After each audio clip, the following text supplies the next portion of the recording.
Assalamualaikum students, welcome to my YouTube channel. You are at Harmony with Chemistry YouTube channel. Myself Zain Safdar. उम्मीद करता हूँ आप सब खैरियत से होंगे। जिस तरह कि आप जानते हैं कि हमारा पिछला टॉपिक जो स्टार्ट था हाइड्रोजन बॉन्डिंग के बारे में, पिछले लेक्चर में हमने हाइड्रोजन बॉन्डिंग के बारे में पढ़ा, हाइड्रोजन बॉन्ड पर मॉलिक्यूल के बारे में पढ़ा और डिफरेंट एमसीक्यू किए उसके, ताकि आपका एक हाइड्रोजन बॉन्डिंग के मुताबिक आपके कंसेप्ट थोड़े बिल्ड हो गए। ठीक है, वो कंसेप्ट बिल्ड करने ही मकसद था हमारा। वो बिल्ड करने के बाद अब हम पढ़ते हैं प्रॉपर्टीज ऑफ हाइड्रोजन बॉन्डिंग। वो कंपाउंड्स जिनके अंदर हाइड्रोजन बॉन्डिंग प्रेजेंट होती है उनमें क्या क्या प्रॉपर्टीज होती हैं वो आज हम डिस्कस करेंगे। आज के टॉपिक में हम पढ़ेंगे क्या क्या, पहले मैं वो आपको बता देता हूँ। Thermodynamic properties of covalent hydrides ये पढ़ेंगे कि थर्मोडायनेमिक प्रॉपर्टीज मतलब जो मेल्टिंग एंड बॉइलिंग पॉइंट जिस पे डिपेंड करता है, वो प्रॉपर्टीज जिन पे melting and boiling point depend करें उन्हें कहते हैं थर्मोडायनेमिक प्रॉपर्टीज। ठीक है, उसके बाद हम पढ़ेंगे सोलबिलिटी करने के बाद हम स्ट्रक्चर ऑफ आइस के बारे में पढ़ेंगे। तो आइए स्टार्ट करते हैं आज का अपना topic, thermodynamic properties of covalent hydride. सबसे पहले देखते हैं हम ग्रुप 4A, ग्रुप 5A और ग्रुप 6A और ग्रुप 7A इनके जो एलिमेंट्स हैं उनके बारे में देखते हैं कि ये जो कार्बन है, कार्बन ग्रुप 4 से बिलोंग करता है, इसलिए इसके साथ 4 हाइड्रोजन लगे हैं। कार्बन, सिलिकॉन, जर्मेनियम, टिन, इसी तरह इनके साथ 4 हाइड्रोजन लगे हुए हैं। अब मैंने आपको जब एलडीएफ का चैप्टर पढ़ा था, जब एलडीएफ का कांसेप्ट पढ़ा था, लंदन डिस्पर्जन फोर्स, मैंने आपको बताया था कि London dispersion force top to bottom increase होती है। ठीक है, तो यहाँ पे हम पढ़ रहे हैं थर्मोडायनेमिक प्रॉपर्टीज। थर्मोडायनेमिक प्रॉपर्टीज जो मेल्टिंग एंड बॉइलिंग पॉइंट जिन पे डिपेंड करे। तो देखें कि जब टॉप टू बॉटम आएंगे तो साइज इंक्रीज होगा। जब साइज इंक्रीज होगा तो कौन सी फोर्स इंक्रीज होगी? एलडीएफ इंक्रीज होगी। जब एलडीएफ इंक्रीज होगी तो मैंने आपको बताया था LDF is directly proportional to the melting and boiling point.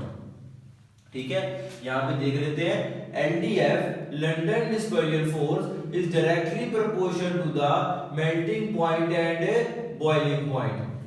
ये बात हुई यहाँ पे हमारे ग्रुप 4 की कंप्लीट हुई। तो उसके बाद देखते हैं ग्रुप 5A। ग्रुप 5A के ग्रुप 5, ग्रुप 6 और ग्रुप 7 ये जो इनके फर्स्ट एटम्स हैं, फर्स्ट एलिमेंट है, ये हाइड्रोजन बॉन्डिंग शो करते हैं। लाइक हाइड्रोजन बॉन्डिंग जब मैंने आपको स्टार्ट की थी तब मैंने बताया था कि 3 ही ऐसे एलिमेंट हैं जो कि हाइड्रोजन बॉन्डिंग देते हैं। कौन से? Fluorine, oxygen and nitrogen. तो नाइट्रोजन ग्रुप 5 से बिलोंग करता है, ऑक्सीजन ग्रुप 6 से बिलोंग करता है, जबकि फ्लोरीन ग्रुप 7 से बिलोंग करता है। क्यों? क्योंकि ये हाईली इलेक्ट्रोनेगेटिव एलिमेंट्स हैं। Highly electronegative element when combined with the highly electropositive then they form the hydrogen bonding. ये थी हमारी हाइड्रोजन बॉन्डिंग की डेफिनेशन। तो इसका ये मतलब हाइड्रोजन बॉन्डिंग इनके पास प्रेजेंट होगी। मैंने आपको पहले बताया था कि जहां भी हाइड्रोजन बॉन्डिंग आएगी उसका बाकी सब फोर्सेस से टेम्परेचर और बॉइलिंग जिस एलिमेंट में मौजूद होगी उस एलिमेंट या उस कंपाउंड के अंदर मेल्टिंग एंड बॉइलिंग पॉइंट ज्यादा होगा। क्यों? क्योंकि एलडीएफ है वो वीक फोर्स है, लेकिन जबकि हाइड्रोजन बॉन्डिंग है ये स्ट्रॉन्ग फोर्स है। और जितनी ज्यादा स्ट्रॉन्ग फोर्स बिटवीन एटम्स मौजूद होगी उतना बॉन्ड ज्यादा स्ट्रॉन्ग होगा, और जितना बॉन्ड ज्यादा स्ट्रॉन्ग होगा उतना मेल्टिंग एंड बॉइलिंग पॉइंट भी ज्यादा होगा। ठीक है, तो ये देखते हैं हम ग्रुप 5 को देखते हैं। हम पहला एलिमेंट तो हमने छोड़ दिया एक दफा। ठीक है, बात क्योंकि इसके अंदर तो एलडीएफ प्रेजेंट नहीं है, इसके अंदर हाइड्रोजन बॉन्डिंग प्रेजेंट है। तो हम टॉप टू बॉटम आए तो एलडीएफ इंक्रीज होनी है, top to bottom LDF increase होनी है। और ये एक दफा ग्रुप 5 को रहने दे, मैं आपको इसका भी कंसेप्ट बताता हूं। पहले ग्रुप 6 पे आते हैं। देखिएगा जो ग्रुप 6 है ये ग्रुप पहले के अंदर हाइड्रोजन बॉन्डिंग हो गई, तो इसका पता है आपको कि इसका मेल्टिंग एंड बॉइलिंग सबसे ज्यादा होगा। और टॉप टू बॉटम आए तो एलडीएफ इंक्रीज होगी, एलडीएफ इंक्रीज होगी तो मेल्टिंग एंड बॉइलिंग पॉइंट भी इंक्रीज होगा। ग्रुप 7 का भी सेम ऐसे ही है। ये देखें, इसका मतलब ये हुआ कि इस ग्रुप 6 में सबसे ज्यादा मेल्टिंग पॉइंट किसका है? वाटर का। वाटर के बाद H2 टिलेनियम हाइड्राइड का, उसके बाद हमारे पास में आएगा मेल्टिंग एंड बॉइलिंग पॉइंट। क्यों? ये देखिएगा यहाँ पे पहले सबसे पहले हाइड्रोजन का वाटर के साथ बॉन्ड, मतलब जहां पे हाइड्रोजन बॉन्डिंग है, उसके बाद ये देखिएगा, ये देखें, उसके बाद ये आया, फिर उसके बाद ये सिलीनियम के साथ है, फिर सल्फर के साथ है।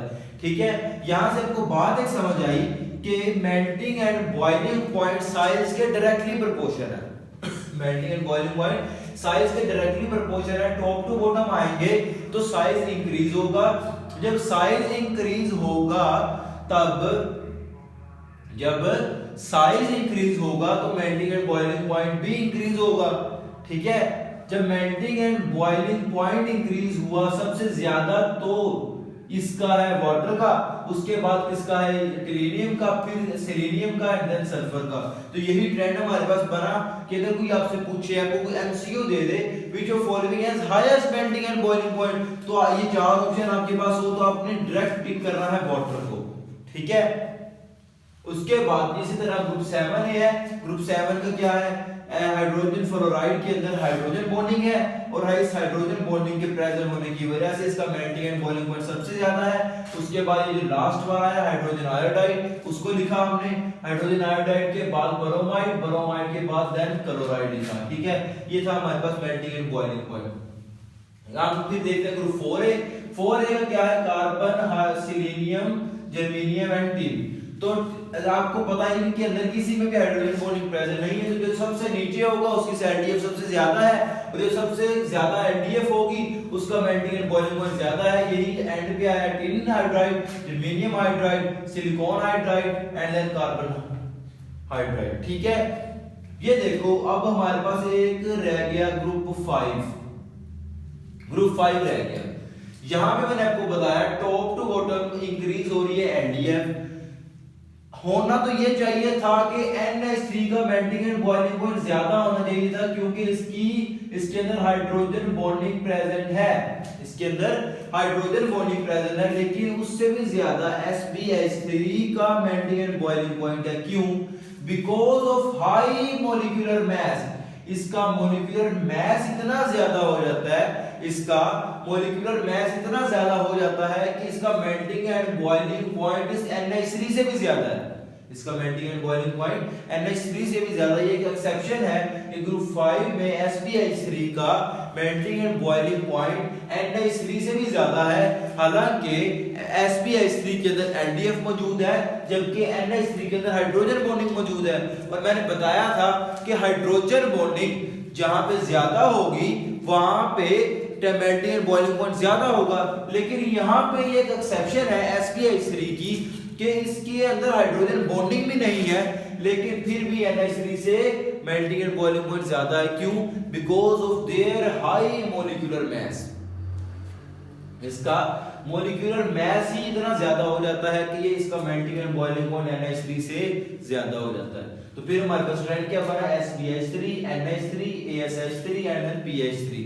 ठीक है, ये हमारे पास ये ट्रेंड बना। ये कोवलेंट हाइड्राइड थर्मोडायनामिक प्रॉपर्टीज क्या ऑफ कोवलेंट हाइड्राइड पढ़ा हमने कि मेल्टिंग एंड बॉइलिंग पॉइंट जब टॉप टू बॉटम हम आएंगे तो इंक्रीज होगा एलडीएफ के अंदर। लेकिन अगर कहीं भी हाइड्रोजन बॉन्डिंग प्रेजेंट है तो हाइड्रोजन बॉन्ड का मेल्टिंग एंड बॉइलिंग पॉइंट ज्यादा हो जाएगा और बाकी जो एलिमेंट्स हैं उनका कम होगा हाइड्रोजन बॉन्ड वाले एलिमेंट से। और एक एक्सेप्शन है SbH3 की कि उसके NH3 से ज्यादा है because of their high molecular mass. ठीक है, ये यहां तक कंप्लीट हुआ।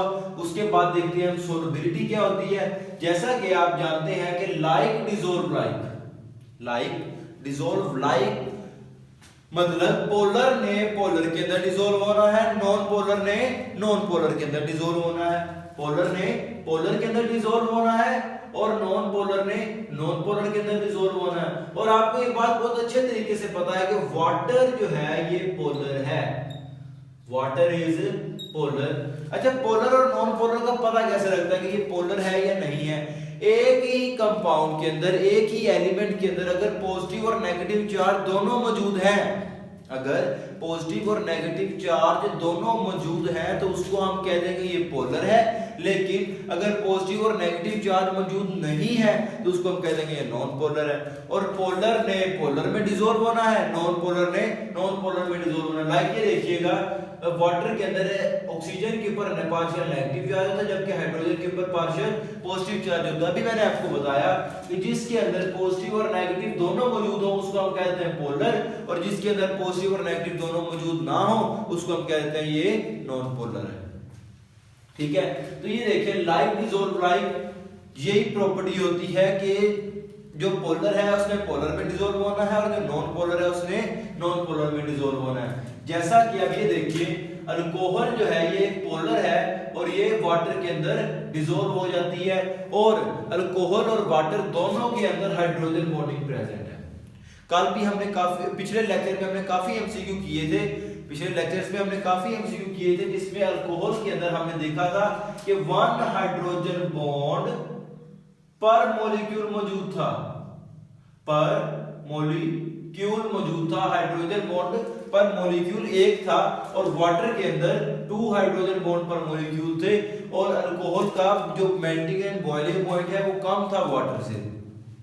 ठीक है, और क्योंकि अंदर इन दोनों के अंदर हाइड्रोजन बॉन्डिंग प्रेजेंट होती है, इस वजह से दोनों आपस में डिसॉल्व हो जाते हैं। देखिएगा एक और यहाँ पे कंसेप्ट है कि solubility is directly proportional to the hydrogen bond per molecule, कि जितना हाइड्रोजन बॉन्ड पर मॉलिक्यूल ज्यादा होंगे उतनी सोलबिलिटी ज्यादा होगी। इसकी एक एग्जांपल देखते हैं। देखिएगा ये एक एलिमेंट है, एक कंपाउंड है जिसके अंदर कितने हाइड्रोजन बॉन्ड पर मॉलिक्यूल है, ये आपको अच्छे तरीके से पता लग गया कि इसके अंदर 2 हाइड्रोजन बॉन्ड पर मॉलिक्यूल मौजूद हैं। कैसे पता लगा? हाइड्रोजन बॉन्ड पर मॉलिक्यूल का लेक्चर मैंने पिछले का कंसेप्ट मैंने आपको पिछले लेक्चर में बताया, वो वहां से जाके आप देख सकते हैं, वो लेक्चर सुन सकते हैं, ताकि आपका ये हाइड्रोजन बॉन्ड पर मॉलिक्यूल का कंसेप्ट बहुत अच्छे से क्लियर हो जाए। ठीक है, और इसके अंदर आपको पता लगा कि 2 हाइड्रोजन बॉन्ड पर मॉलिक्यूल मौजूद है, और इसके अंदर ये देखिएगा यहाँ पे एक हाइड्रोजन बॉन्ड पर मॉलिक्यूल मौजूद है, तो इन दोनों में से ज्यादा सोलुबल कौन हुआ? पहला कंपाउंड जो हमने लिखा ये ज्यादा सोलुबल है दूसरे कंपाउंड की निस्बत। ठीक है, और इसी तरह जो हाइड्रोकार्बन्स है, अभी मैंने आपको बताया लाइक डिसॉल्व लाइक का की प्रॉपर्टी होती है कि वाटर में अल्कोहल ने डिसॉल्व हो जाना है और हाइड्रोकार्बन्स ने वाटर में डिसॉल्व नहीं होना। क्यों? क्योंकि जो हाइड्रोकार्बन है ये नॉन पोलर है, जबकि जो वाटर है ये पोलर है। तो ये इस प्रॉपर्टी की बेस पे लाइक डिसॉल्व लाइक की प्रॉपर्टी की बेस पे जो हाइड्रोकार्बन्स हैं ये वाटर में डिसॉल्व नहीं होती, जबकि अल्कोहल और small carboxylic acids, alcohol and small carboxylic acids are dissolved in water because they are polar और डिसॉक्सिलिक एसिड्स हैं वो भी वाटर के अंदर डिसॉल्व हो जाते हैं, और जो अल्कोहल है ये भी वाटर के अंदर डिसॉल्व हो जाती है, लेकिन जो हाइड्रोकार्बन्स हैं ये नॉन पोलर होने की वजह से वाटर में डिसॉल्व नहीं होते।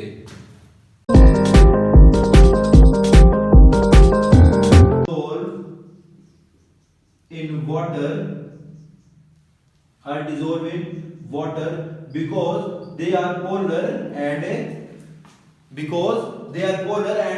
polar dissolve in polar।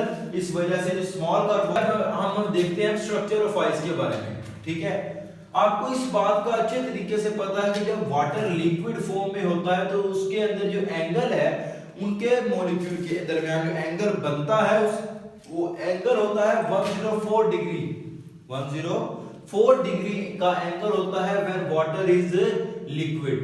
और जब वाटर आइस में कन्वर्ट होता है, जब हम लिक्विड वाटर को आइस वाटर के अंदर कन्वर्ट करते हैं तो उसका एंगल चेंज हो जाता है। कितना हो जाता है?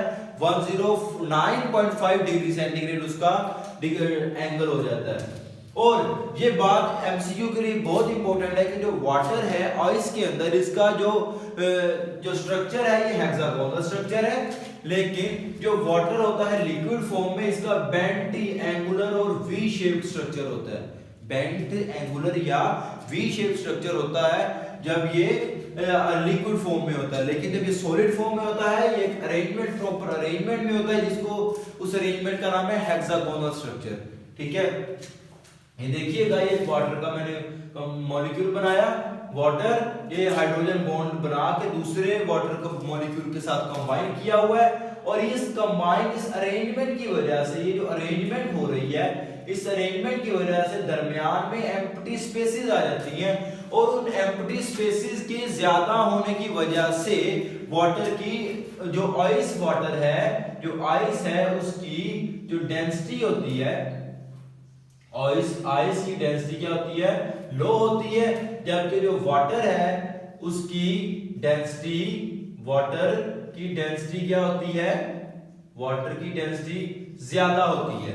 ठीक है, क्योंकि आइस के अंदर एम्प्टी स्पेसेस ज्यादा होती हैं, एम्प्टी स्पेस ज्यादा होने की वजह से उसकी डेंसिटी कम हो जाती है, और डेंसिटी कम होने की वजह से आइस वाटर के ऊपर फ्लोट करती है, आइस वाटर के ऊपर फ्लोट करती है। क्यों? क्योंकि वाटर की डेंसिटी ज्यादा है और आइस की डेंसिटी कम है। ठीक है, और ये देखिएगा यहाँ पे एक कंसेप्ट है कि 25 डिग्री सेंटीग्रेड पे जब वाटर लिक्विड फॉर्म में है, जब वाटर लिक्विड फॉर्म में है तो उसका वॉल्यूम मैक्सिमम होता है, जब वॉल्यूम मैक्सिमम होता है जबकि डेंसिटी मिनिमम होती है। आपको पता है डेंसिटी का एक कंसेप्ट है, density is equal to mass per unit volume.